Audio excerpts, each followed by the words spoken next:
ಹೀಗೆ ಒಂದು ಕಡೆಯಲ್ಲಿ ಗಲಭೆ ನಡೆದಿದೆ, ಪೊಲೀಸರು ಲಾಠಿ ಚಾರ್ಜ್ ಮಾಡಿದ್ದಾರೆ, ಗಲಭೆ ನಿಯಂತ್ರಣಕ್ಕೆ ತೆಗೆದುಕೊಳ್ಳುವಂತಹ ಪ್ರಯತ್ನವನ್ನು ಮಾಡಿದರೆ, ಇದೆಲ್ಲ ಒಂದು ಕಡೆ ಸಾಗ್ತಾ ಇದ್ರೆ ಮತ್ತೊಂದು ಕಡೆ ವಿರೋಧ ಪಕ್ಷಗಳಿಗೆ ಇದೊಂದು ದೊಡ್ಡ ಅಸ್ತ್ರವಾಗಿ ಸಿಕ್ಕಿದೆ. ಇದೇ ಅಸ್ತ್ರ ಇಟ್ಕೊಂಡು ರಾಜ್ಯ ಸರ್ಕಾರಕ್ಕೆ ಬಿಸಿ ಬಿಡಿಸೋದಕ್ಕೆ ಬಿಜೆಪಿ ಮತ್ತು ಜೆಡಿಎಸ್ ದೊಡ್ಡದಾಗಿ ಪ್ಲಾನ್ ಕೂಡ ಮಾಡಿವೆ. ಸರ್ಕಾರದ ವಿರುದ್ಧ ಮುಗಿಬಿದ್ದಿರುವಂತಹ ಕೇಸರಿ ಪಡೆ ನಾಡಿದ್ದು ಮದ್ದೂರಿಗೂ ಕೂಡ ಭೇಟಿ ಕೊಡ್ತಾ ಇದೆ. ಮದ್ದೂರು ಸ್ವಾತಂತ್ರ್ಯ ಹೋರಾಟದಲ್ಲಿ ಅತಿ ದೊಡ್ಡ ಹೆಸರು. ಶಿವಪುರ ಧ್ವಜ ಸತ್ಯಾಗ್ರಹದ ಮೂಲಕ ಸ್ವಾತಂತ್ರ್ಯ ಸಂಗ್ರಾಮಕ್ಕೆ ಮುನ್ನುಡಿ ಬರೆದ ಊರು. ಮದ್ದೂರು ಜೀವನದಿ ಕಾವೇರಿಗಾಗಿ ಹಸಿರು ಟವೆಲ್ ಹಾಕ್ಕೊಂಡು ಚಳುವಳಿ ಮಾಡಿದ್ದ ರೈತರ ತವರೂರು. ಆದ್ರೀಗ ಅದೇ ಮದ್ದೂರು ರಾಜಕೀಯ ರೋಷಾಗ್ನಿಯಿಂದ ನಲುಗಿದೆ. ಕೋಮು ಘರ್ಷಣೆಯಿಂದಾಗಿ ಮಸಿ ಬಳಿದುಕೊಂಡಂತಾಗಿದೆ.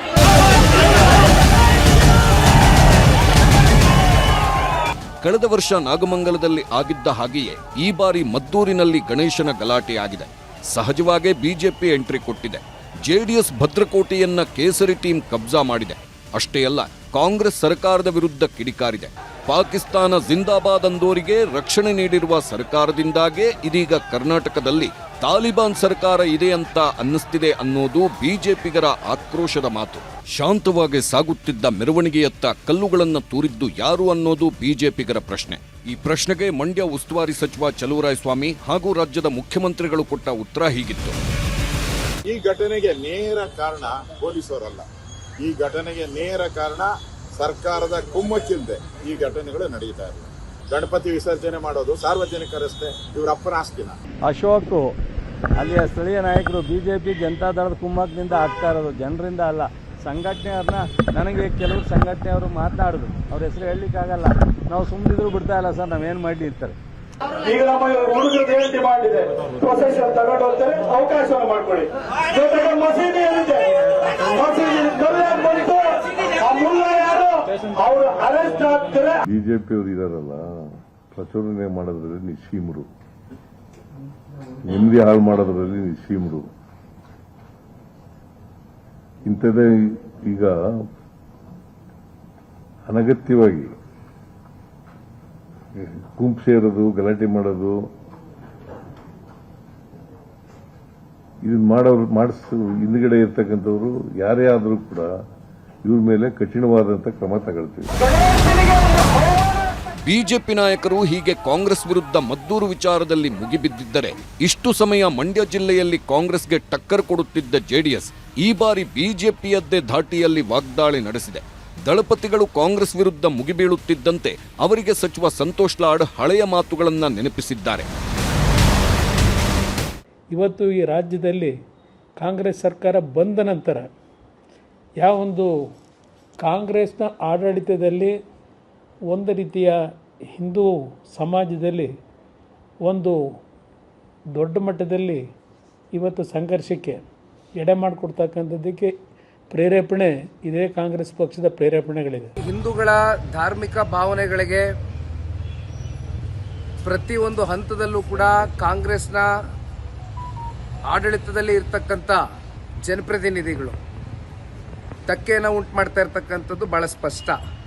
ಕುಮಾರಸ್ವಾಮಿ ಅವರಿಗೆ ಏನಾಗಿದೆ, ಅವ್ರ ಜೊತೆ ಅಲಯನ್ಸ್ ಇದಾರಲ್ಲ, ಅಲಯನ್ಸ್ ಇಲ್ದಾಗ ಅವ್ರು ಏನ್ ಮಾತನಾಡಿದ್ದಾರೆ ಬಿಜೆಪಿ ಬಗ್ಗೆ ಕೇಳಿಸ್ ನೋಡ್ತಾರೆ ಸರ್ ವಿಡಿಯೋಗಳು. ಈಗ ಅಲಯನ್ಸ್ ಆಗಿದ್ದಾರೆ, okay, that's okay, we agree, we accept it their political call. But ಸುಮ್ಮನೆ ಏನೋ ಈ ತರ ಒಂದು ಗಲಭೆಗಳು, ಇಂಥ ಕೋಮು ಗಲಭೆಗಳು ಆದ ಸಂದರ್ಭದಲ್ಲಿ ಲಾರ್ಜರ್ ಇಂಟ್ರೆಸ್ಟ್ ಅಲ್ಲಿ ಮಾತನಾಡಬೇಕು ವಿನಾವರ್ತು ಕಮ್ಯುನಲ್ ಇಂಟ್ರೆಸ್ಟ್ ಅಲ್ಲಿ ಮಾತನಾಡಬಾರ್ದು ನಾನು ಮನವಿ ಮಾಡ್ತೀನಿ. ಇದರ ನಡುವೆ ಬಿಜೆಪಿ ನಾಯಕರು ಮಾತ್ರ ಕಾಂಗ್ರೆಸ್ ಮೇಲೆ ಎಲ್ಲಾ ಕಡೆಗಳಿಂದಲೂ ಏಕಕಾಲದಲ್ಲಿ ದಾಳಿ ಆರಂಭಿಸಿದ್ದಾರೆ. ಕಲ್ಲು ತೂರಾಟ ನಡೆಸಿದವರ ಮೇಲೆ ಗೂಂಡಾ ಕಾಯ್ದೆಯಡಿ ಪ್ರಕರಣ ದಾಖಲಿಸಬೇಕು ಅಂತ ಒಬ್ರು ಹೇಳಿದ್ರೆ, ನಾನೇ ಬರ್ತೇನೆ, ಲಾಠಿ ಚಾರ್ಜ್ ಮಾಡಿ ನೋಡೋಣ ಎಂದು ಮತ್ತೊಬ್ಬರು ಸವಾಲು ಎಸೆದಿದ್ದಾರೆ. ಮತ್ತೊಂದೆಡೆ ಇದಕ್ಕೆಲ್ಲ ಸರ್ಕಾರದ ಧೋರಣೆಯೇ ಕಾರಣ ಎಂಬ ವಾಗ್ದಾಳಿ ಮುಂದುವರೆದಿದೆ. ಇವತ್ತು ಮದ್ದೂರಿನಲ್ಲಿ ಆಗಿರುವಂಥದ್ದು, ಇನ್ನು ಬೇರೆ ಬೇರೆ ಕಡೆ ಎಲ್ಲ ಕಡೆ ನಡೆದಿದೆ. ಇವತ್ತು ಇದನ್ನು ತಡೆಗಟ್ಟಕ್ಕೆ ಕಾನೂನನ್ನ ಬಲವಾಗಿ ಅನುಷ್ಠಾನ ಮಾಡಬೇಕು. ಇಂಥ ಯಾವುದೇ ವ್ಯಕ್ತಿಗಳಿಗೆ ಕ್ಷಮಿಸಲ್ಲ. ಅವ್ರನ್ನ ಗೂಂಡಾ ಆಕ್ಟೋ, ಗಡಿಪಾರೋ, ಗೂಂಡಾ ಆಕ್ಟೋ ಪರ್ಮನೆಂಟ್ ಆಗಿ ಜೈಲಿಗೆ ಹಾಕ್ಬೇಕಿಂತವ್ರನ್ನೆಲ್ಲ. ಹಿಂದೂ ವಿರೋಧಿ ಒಂದು ಮಾನಸಿಕತೆಯಿಂದ ಜನರಿಗೆ ತೊಂದರೆ ಕೊಡೋದು, ಕಮ್ಯುನಲ್ ಕ್ರಿಮಿನಲ್ಸ್ಗಳಿಗೆ ಪ್ರೋತ್ಸಾಹ ಕೊಡುವಂತಿದೆ. ಹಾಗಾಗಿ ಈ ರೀತಿ ದುಸ್ಸಾಹಸ ಮಾಡ್ತಾ ಇದ್ದಾರೆ.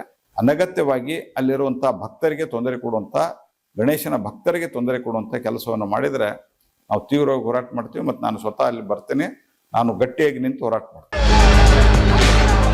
ಈ ಮಧ್ಯೆ ಹಿಂದೂಪರ ಸಂಘಟನೆಗಳು ನಾಳೆ ಮದ್ದೂರು ಬಂದ್ಗೆ ಕರೆ ಕೊಟ್ಟಿವೆ. ಇನ್ನು ಮದ್ದೂರು ಗಲಾಟೆ ವಿಷಯದಲ್ಲಿ ಬಿಜೆಪಿಯವರು ಕಾನೂನು ಕ್ರಮಕ್ಕೂ ಆಗ್ರಹಿಸಿದ್ದು, ಗಣೇಶ ಮೆರವಣಿಗೆ ಮೇಲೆ ಕಲ್ಲು ತೂರಿದ ಬಗ್ಗೆ ತನಿಖೆ ಆಗಬೇಕು, ಮಸೀದಿಯಲ್ಲಿ ಕಲ್ಲು ತಂದಿಟ್ಟಿದ್ಯಾರು, ಯಾಕೆ ತನಿಖೆ ಆಗಬೇಕು, ಹೆಣ್ಣು ಮಕ್ಕಳ ಮೇಲೆ ಲಾಠಿ ಬೀಸಿದವರನ್ನ ಅಮಾನತು ಮಾಡಬೇಕು, ಅರೆಸ್ಟ್ ಆಗಿರುವ ಹಿಂದೂ ಯುವಕರನ್ನ ರಿಲೀಸ್ ಮಾಡಬೇಕು, ಹಿಂದೂಗಳಿಗೆ ಲಾಂಗ್ ತೋರಿಸಿದವರನ್ನು ಅರೆಸ್ಟ್ ಮಾಡಬೇಕು ಅಂತ ಬಿಜೆಪಿಯವರು ಆಗ್ರಹಿಸಿದ್ದಾರೆ. ಈ ಎಲ್ಲದರ ಮಧ್ಯೆಯೇ ತನ್ನ ಭದ್ರಕೋಟೆಯಲ್ಲೇ ಅಸ್ತಿತ್ವಕ್ಕಾಗಿ ಜೆಡಿಎಸ್ ಹೋರಾಡಬೇಕಾದ ಅನಿವಾರ್ಯತೆ ಇದೀಗ ಸೃಷ್ಟಿಯಾಗಿದೆ. ಕೇಸರಿ ನಾಯಕರ ಅಬ್ಬರದ ನಡುವೆ ತಾವು ಕೇಸರಿ ಶಾಲು ಹಾಕ್ಕೊಂಡೇ ದಳದ ಯುವ ನಾಯಕ ನಿಖಿಲ್ ಕುಮಾರಸ್ವಾಮಿ ಅಬ್ಬರಿಸಿದ್ದಾರೆ. ಅಲ್ಲದೆ ಮದ್ದೂರು ಸರ್ಕಾರಿ ಆಸ್ಪತ್ರೆಗೆ ಭೇಟಿ ನೀಡಿ ಗಾಯಾಳುಗಳ ಯೋಗಕ್ಷೇಮ ವಿಚಾರಿಸಿದ್ರು. ಎಲ್ಲರ ಜೊತೆಗೂ ನಾವಿದ್ದೇವೆ ಎಂದು ಧೈರ್ಯ ತುಂಬುವ ಮಾತಾಡಿದ್ರು. ಹೀಗೆ ಕಾಂಗ್ರೆಸ್ ಸರ್ಕಾರದ ಮೈಮರವಿನಿಂದಾಗಿ ಗಣೇಶ ಹಬ್ಬದ ವೇಳೆ ಸಕ್ಕರೆ ನಾಡು ಮಂಡ್ಯದಲ್ಲಿ ಗಲಾಟೆ ಶುರುವಾಗಿದ್ದು, ಪ್ರತಿಪಕ್ಷ ಸ್ಥಾನದಲ್ಲಿರುವ ದೋಸ್ತಿ ಪಕ್ಷಗಳಿಗೆ ಭರ್ಜರಿ ರಾಜಕೀಯ ಆಯುಧವಾಗಿ ಸಿಕ್ಕಿದೆ. ಇದು ಇನ್ನು ಮುಂದೆ ಯಾವೆಲ್ಲ ತಿರುವು ಪಡೆದುಕೊಳ್ಳುತ್ತೆ ಎಂದು ನೋಡಬೇಕಿದೆ. ಆನಂದ್ ಜೊತೆ ಸುನಿಲ್ ಗೌಡ, ನ್ಯೂಸ್ 18 ಮದ್ದೂರು.